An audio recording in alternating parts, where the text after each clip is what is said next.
Gauteng businesses are beginning to feel the water restrictions.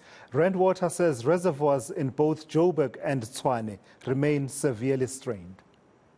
We've got something like 2 weeks we haven't had water. So like when it comes back, it just comes for like 20 minutes and then it goes away. As you can see, like right now we haven't had water the whole day. So it's killing the business because customers are turning back. Because you can't go into a restaurant that you know that they don't have water. Well, power cuts have become a part of our daily lives, but now water cuts might follow. With Rainwater reservoirs still under strain and power cuts resuming at 4 p.m., it seems residents have buckets full of challenges. Let's bring in the water expert now, Anthony Turton, who joins me now in that conversation. Prof, good afternoon. I've got to thank you for your time. So part of the explanation we are getting these days has to do with reservoirs. And just like we've become so familiar with Eskom's generating units and we can mouth them off, we now know them off by heart. I'm starting to get the sense that this is going in that direction with the water situation. But part of the explanation we are getting is that the reservoirs are not pumping and getting to the right capacity because of the impact of the blackouts. Is this an explanation that I, as a South African, should be accepting? Yes, good afternoon to you and the listeners. I think you're entirely correct there. You've mentioned some words that I would just like to draw out and focus on. Firstly, you refer to reservoirs as a place of storage, because that's what they are. A reservoir is a storage facility. But then you also mentioned the word pumped. It has to be pumped. You have to pump water into the reservoir. And of course, if there is insufficient power on the grid, or if there's rolling blackouts, a perpetual rolling blackout, then there's insufficient time to pump the water into the reservoirs. But I might also add that the reservoir volumes in general are under severe pressure because very few new reservoir capacity has been brought online in the last decade or so. Certainly not in the last 2 decades. Not very much additional capacity has been brought online. So we have, on the one hand, diminishing capacity when expressed as a function of the number of people depending on it. That's one thing. And then the other thing, of course, is the inability to keep them full simply because of the rolling blackouts. How important is that second element you just mentioned, the reservoir capacity, new reservoir capacity, right? Because we tend, in some respects, to ride the old infrastructure. Eskom, and again by comparison, likes to tell us that the average age of their power stations is about, 42 years old or 43 or thereabouts. The population has been growing. Have we been keeping up in as far as that reservoir and pump station infrastructure is concerned? Yes, a reservoir is something that has got a long lifespan. It's not something that hasn't got working parts to it. It's something that could conceivably stand for more than 100 years, if not longer. But of course, what you need is reservoir capacity relative to the number of people.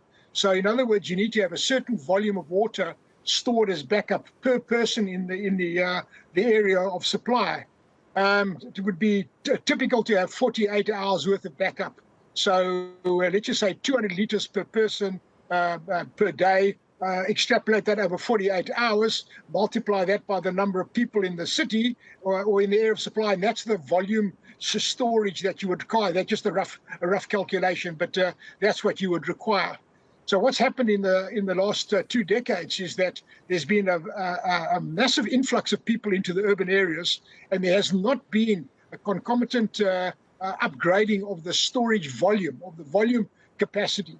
So it's a volume capacity issue on the one hand, but then it's also a pump storage or pump capacity issue, because you've got to have bigger pumps to move bigger volumes of water in the same period of time. And then, of course, on top of that, you've also got the rolling blackouts. And if your power's down, let's say a third of a 48-hour cycle, well, then you start getting to a situation where you can never actually fill up your capacity, and if your capacity is already under pressure, then all that happens is the pressure simply is amplified. It gets worse. Prof, here's a question I've asked, I believe, quite a number of times. If government is telling us that, given the power generation capacity issues we face, we must be starting to look at alternatives, install solar systems and whatever other backup power that we can install.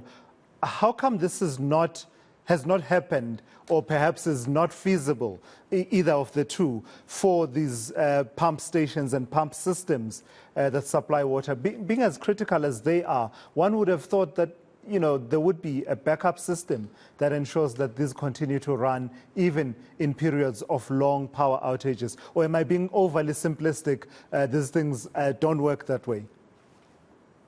No, I think you're being 100% correct. A logical person would say that for every highly critical pump station, there are not too many around in the Rainwater area of supply.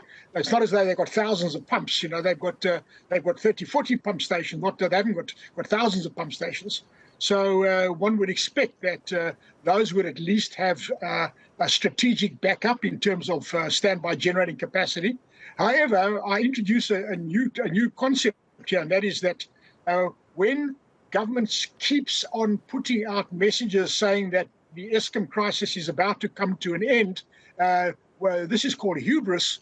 And when people start believing that hubris, then it means that they don't act and they don't procure these machines.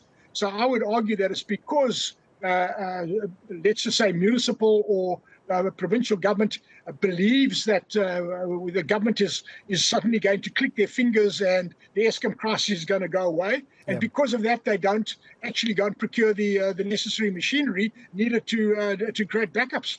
Yeah. So lastly then, Prof, let's touch on that, the main subject that we wanted to discuss with you. The new Premier of Gauteng, Panyaza Lesufi, went out with either a long shopping list or a wish list of the things that he wants to do. Among the things he mentions is the whole issue around having water tanks in residences, as many as possible. In fact, ideally, each household should have a water tank. Is this feasible? And is this a direction and a path we should be taking at this moment? Okay, let us think entirely logically in the context of this interview. This interview is about the shortage of supply in the city area. So therefore, let's introduce a new concept now. Let's put tanks in every household.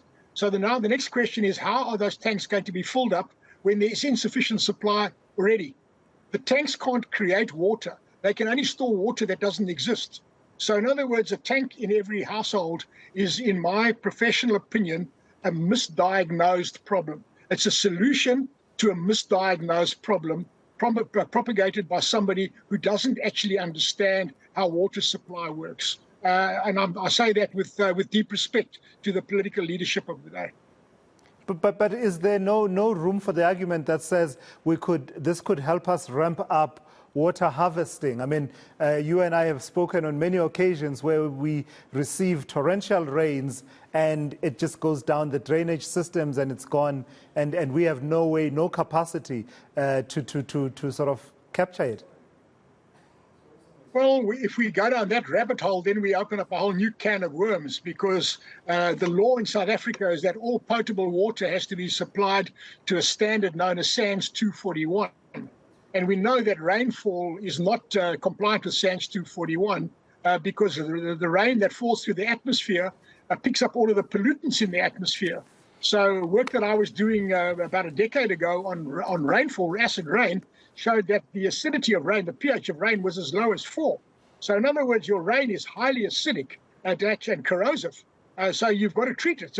And it becomes exceedingly difficult to treat these things, at multiple places, across tens of thousands, if not in hundreds of thousands of residential units. It becomes almost impossible to do it. So with deep respect, I think having tanks all over the system is really, it's grasping at straws. It's not a long-term viable solution to the problem. The solution to the problem is do long-term proper strategic planning and sort the electricity generation problem out. That's the solution to the problem. All right, I've got to thank you for your time and your insights. Always great talking to you. That's Professor Anthony Turton there, weighing in on the issues around water in and around Gauteng.